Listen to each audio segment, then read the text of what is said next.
Hi and welcome. This is Elena, and I'm an oracle. I'm a mentor of spiritual gifts and abilities we have. I'm a channeler in many different ways, and this message today has to do with the aftermath of realizations and epiphanies. If you have been here before, you will probably have noticed that I'm very curious and I have conversations with my guides at some points where I feel the curiosity to explore further. And I'm laughing because I'm always curious to explore further and there's always more to explore. So that makes it very interesting, at least for me. And what I was exploring lately with my guides is why some of the realizations we have hurt so badly, emotionally and mentally, and why others, that we call them epiphanies, are very freeing, very exciting, very liberating in many ways, and we feel completely different with these realizations. Both realizations and epiphanies are one and the same, but the aftermath, what we experience is usually what is different. The emotional reaction we get to have on those different kinds of realizations is what changes. And of course, why some epiphanies, some realizations are actually making us feel completely excited, happy, liberated, relieved for the huge part of it, and why others feel so heavy, draining, that makes us feel that we want to cry for days, and we kind of do it, and we are grieving and mourning, and we don't know exactly what it is that we are grieving, but we know, kind of, that we are grieving something specific that we just realized that it was their whole lives, and it creates some obstacles and setbacks for us.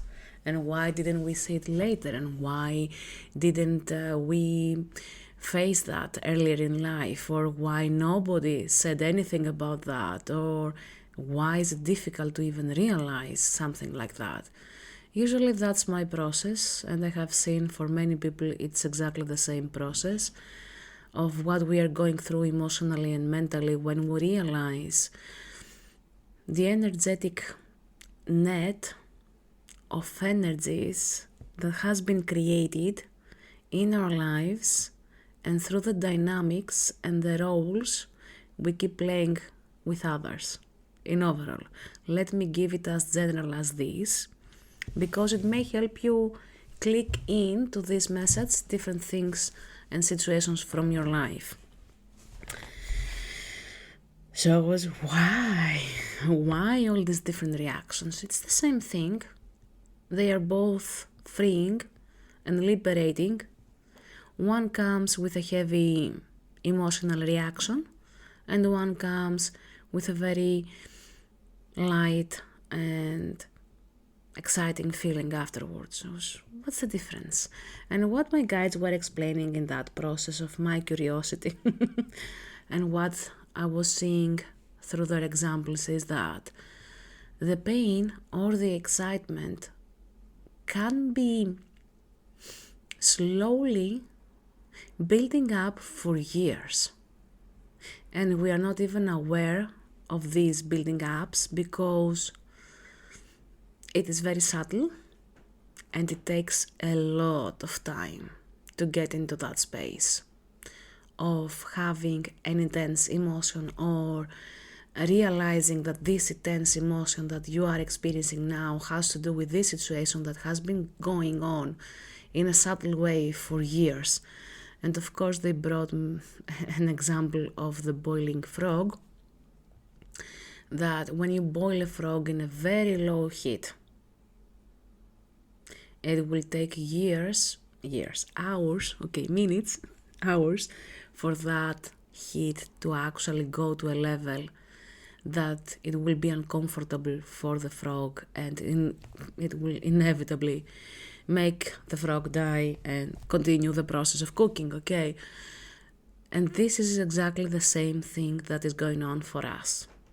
It is a process, an undergoing in the background actually process that keeps building up, building up, building up. And what we perceive as a realization is that moment that we have died, like the frog, but what has actually died is the process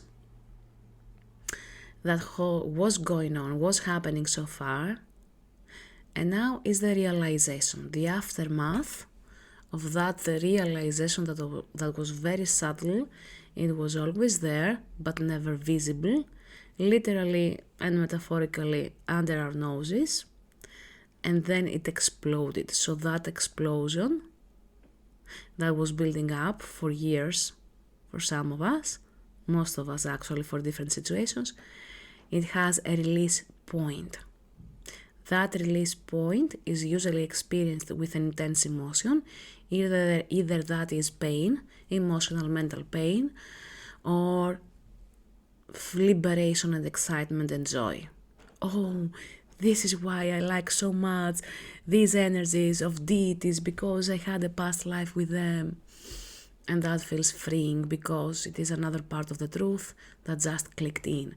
And when you realize that your whole life might have been feeling off, that you don't belong in that place because everyone is so different from you, and you realize that you were never blocked, actually, nor were the others in some ways, but it's all those differences that made you feel as someone different and that you don't belong there. All these differences that they should have been embraced and honored instead of pointing a finger, instead of shaming, instead of guilt-tripping someone for their differences, and so on and so forth. And then you realize that it was painful all these years that you were experiencing that, until the moment that that pain found a release point.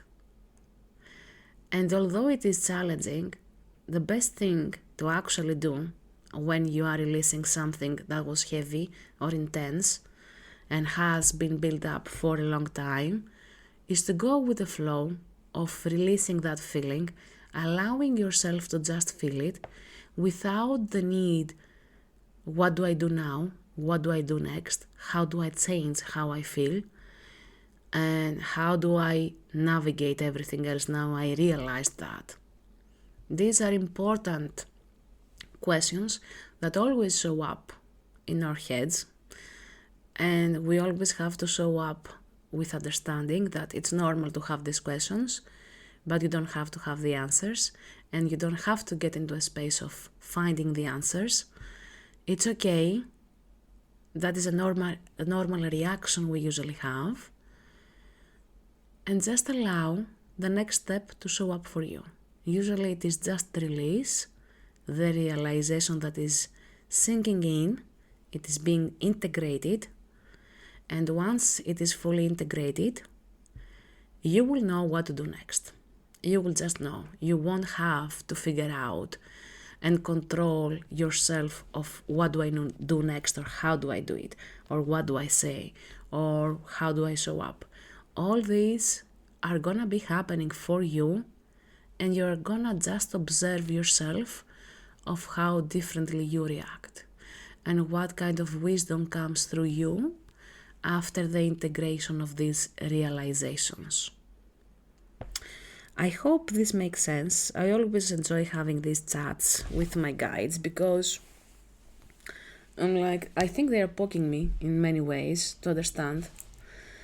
And because I'm too curious, I'm gonna poke them back. And we're gonna have these conversations of why this, why that, why the other thing. How does this work? Why does it work like that?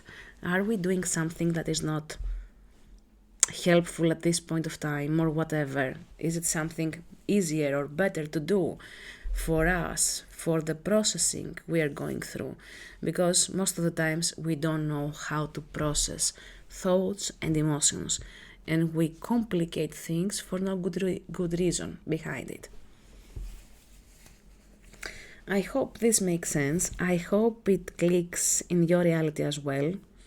And since you're here, it probably does. Let me know in the comments, without being too personal, if you don't want to, of how this resonates with you. I'm actually very curious to see how this resonates or not with you, if it makes sense, if it helps you understand more of your reactions or non-reactions, the absence of reactions in specific situations, or even that feeling of excitement and a sudden liberation. That is a relief. Wow, that makes so much sense now. Yes, this is why it's been happening like that. And I would love to hear and connect more with you, because it always helps me bring forward more messages, more things that you may be needing one way or another, or they may be adding something helpful for your path, for your realizations, and for your growth. Again, if you feel drawn to my energy, please do connect with me, and through the links on the description box and on the description of my channel as well, you can find my website, you can find links to connect with me, to book a session. I would love to be there for you in a way that resonates with you and your energy. And with much love, see you on the next transmissions and messages that need to come through and need to be discussed, because, as I said, I'm a very curious mind. I had to learn how to redirect my curiosity into something that is fully beneficial for me. And if you are like me in that space of being curious, learn how to redirect your curiosity, because sometimes it's not always helpful what I'm trying to say. As always, be true to yourself and be your true self. This is my mantra, and not only my mantra. It's a beautiful energy that helps me always be connected with myself and expand and evolve from there. I hope it resonates with you as well. And I know it does in many ways, because it's not just for me, it comes from my higher self, and through the connection we share as a collective and as this community we are part of, it actually connects more, a lot more than what I can imagine, actually. And please remember, everything is energy.